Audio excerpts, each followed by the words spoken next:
Hello guys, and welcome back to this channel, where today guys, I'll be showing you how to uninstall Filmora.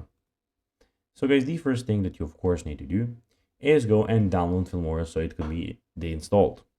Of course, you can do it on the official Wondershare Filmora website, but guys, now let's see what you actually have in the Filmora. So basically you have the file, edit, tools, view export help options, media, audio, titles, musician, effects, and elements and split screen. But now guys, let's say that you don't want to use Filmora again ever, you want to go and delete it. Well, it is pretty simple how you can do it. First of all, what you need to do is go and close the application. We don't want to delete it because we cannot delete it while it's still running. So go on in the top right corner and click on the X button and delete the application. Now guys, when you did that, you just need to go into your PC, so you can go and go to control panel. So type in control panel in your search bar, and when it pops out, it will be like this. Now what you need to do is go to programs, which is the fourth option on your PC, as you can see.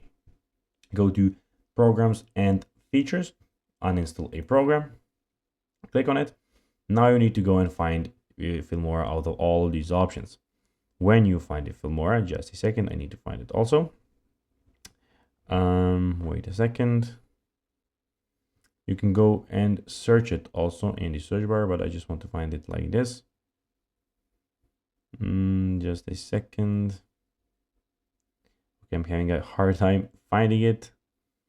So when you find Filmora, for instance, let's say so you can go basically and type Filmora like this. Oh yeah, there it is here, and you can go and click on it, click on install, and it will be uninstalled. So guys, that will be everything for this video. I hope that you enjoyed it, and guys, as always, I'll be seeing you in the next video. Bye guys.